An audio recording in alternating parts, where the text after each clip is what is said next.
welcome to Commerce Studies. Today we are going to discuss about the OECD committee's recommendation for the corporate governance. But before starting the topic, अगर अभी तक आपने channel को नहीं subscribe किया तो channel को सब्सक्राइब कर लीजिए और उसके साथ जो बेल आइकन है उसको प्रेस कर लीजिए ताकि वीडियो की सारी नोटिफिकेशन आपको मिलती रहे. गाइस, आज का जो हमारा टॉपिक है वो है OECD की कमेटी की जो रिकमेंडेशंस थी वो उन्होंने कॉर्पोरेट गवर्नेंस के बारे में क्या दी उसके बारे में हम पढ़ेंगे. ठीक है, तो उससे पहले आपको यह पता होना चाहिए कि कॉर्पोरेट गवर्नेंस होता क्या है, क्योंकि उन्होंने इसके बारे में रिकमेंडेशन दी है.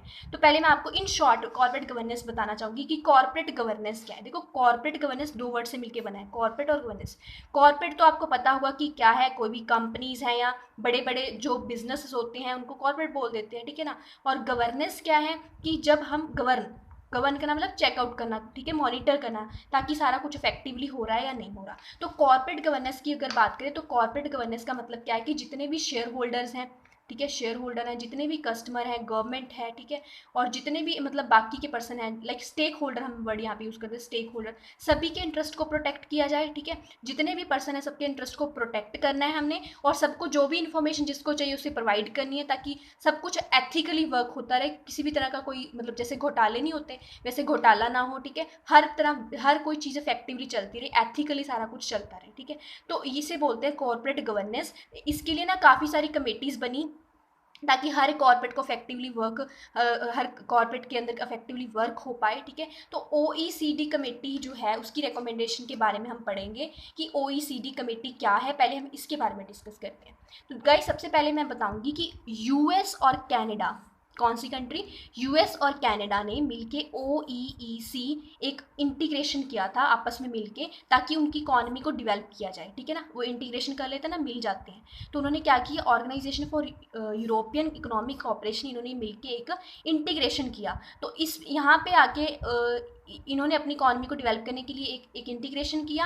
तो इसी इंटीग्रेशन को बाद में क्या बोलने लगे, OECD. ठीक है, पहले इसका नाम क्या था, OECD का क्या जो हम टॉपिक पढ़े उसका नाम क्या था पहले, OECD जो आज का हम टॉपिक है उसे पहले किसने बनाया था, यूएस और कनाडा ने. और पहले इसका नाम क्या था, OEEC, organization for European economic cooperation. उसके बाद में इसका नाम बदल के क्या रख दिया गया, organization OECD, that is organization for economic cooperation and development. ठीक है, और अब इसका हेडक्वार्टर जो कहाँ पे है, फ्रांस में, पेरिस के अंदर है. ठीक है, तो सब एक बार हम पढ़ लेते हैं क्या किया हमने.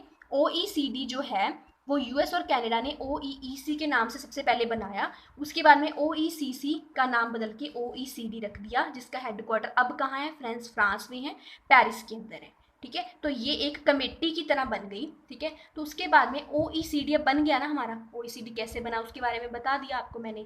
तो OECD के अंदर काफ़ी सारी कंट्रीज आती हैं. ठीक है, जो इसके अंदर आती है उसे हम बोल देते हैं कि OECD कंट्रीज. ठीक है, जो नहीं आती है उसे हम बोल देते हैं नॉन OECD कंट्रीज. ठीक है, तो अब जो ये वाली कंट्रीज थी जो इकट्ठी होकर इन्होंने भी इकोनॉमिक इंटीग्रेशन किया, तो इनकी ना एक कमेटी की मतलब एक कमेटी की ना मीटिंग हुई. इसकी OECD कमेटी जो बनी उसकी एक ना मीटिंग हुई, कब हुई, 27 और 28 अप्रैल को 1998 के अंदर. तो इन्होंने ना वहाँ पे बहुत सारी रिकमेंडेशंस दी.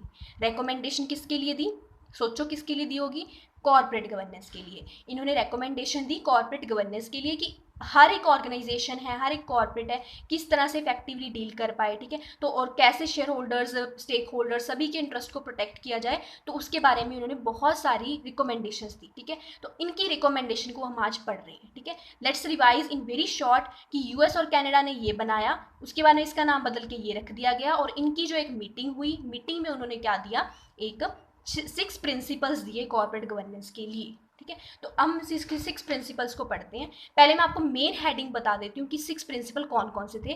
फर्स्ट उन्होंने प्रिंसिपल्स दिए कॉर्पोरेट गवर्नेंस के बारे में. ठीक है, सेकंड उन्होंने प्रिंसिपल्स दिए right of the share holders के राइट के बारे में.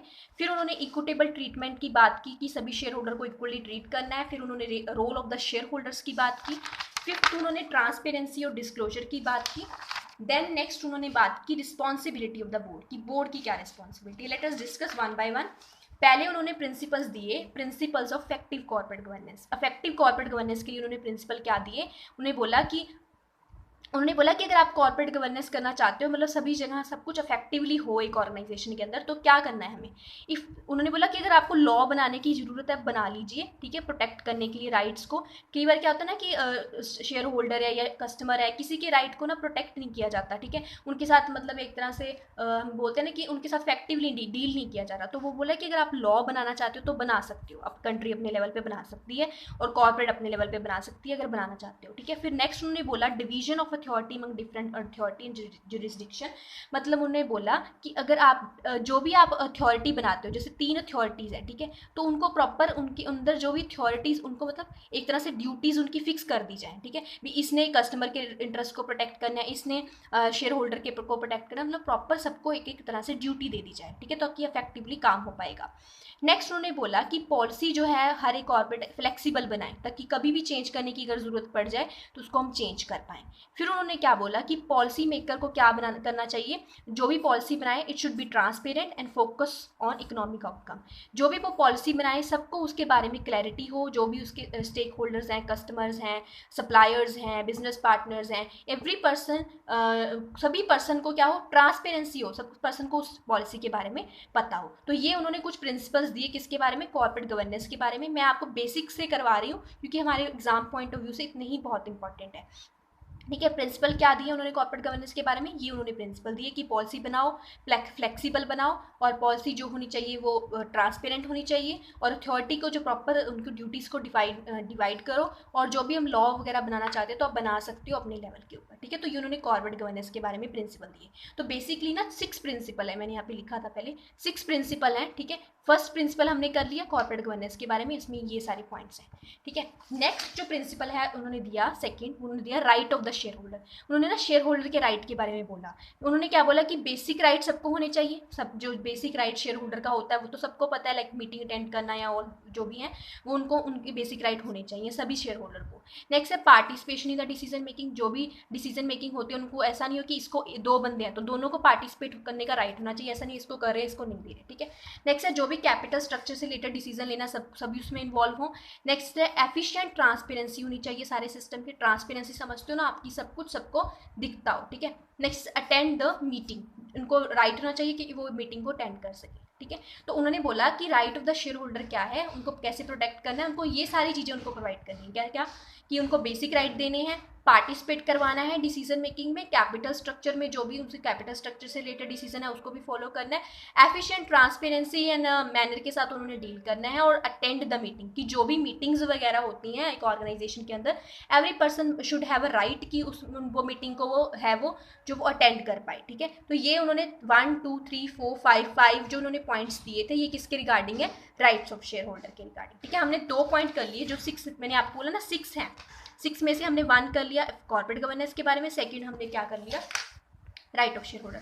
जो थर्ड उन्होंने किया वो बोला equitable treatment of share holder. अब जो भी शेयर होल्डर सबको इक्वली ट्रीट करना है, ठीक है। ऐसा नहीं करना है कि माइनॉरिटी शेयर होल्डर जिनके पास कम शेयर है उनको हम इफेक्टिवली डील नहीं करें, उनके साथ भी इक्वल ट्रीटमेंट करना है, और इनसाइड ट्रेडिंग नहीं होनी चाहिए, ठीक है ना। जो भी ट्रेडिंग हो, आप ये तो समझते हो ना, SFB हमने पढ़ा होगा जिसमें आप इनसाइड ट्रेडिंग को प्रोटेक्ट करने के लिए बात करते हैं कि इनसाइड ट्रेडिंग ना हो, ठीक है ना। विद इन हम अपनी ऑर्गेनाइजेशन के अंदर सारा कुछ करी जा रहे हैं, तो ऐसा नहीं होना चाहिए, ठीक है। सेम सीरीज ऑफ बार वाले पर्सन को भी अपॉर्चुनिटी मिलनी चाहिए। नेक्स्ट है same series of share holder must have same right, like same series of share holder हैं तो उनको सेम तरह के राइट होने चाहिए। जैसे प्रेफरेंस शेयर होल्डर है तो उनको जो राइट मिलते हैं वो सभी को मिलने चाहिए, ठीक है। और ऐसा नहीं है कि एक प्रेफरेंस शेयर होल्डर को ये राइट मिला दूसरे को नहीं मिला, ठीक है। तो सबको सेम मिलने चाहिए, और जो भी राइट्स हैं वो राइट्स हैं ड्यूटीज़ हैं वो सबको डिस्क्लोज करनी चाहिए, ठीक है। डिस्क्लोजर होना चाहिए, तो इक्विटेबल ट्रीटमेंट करनी है शेयर होल्डर, इसमें उसने इन चीज़ों के बारे में बात की।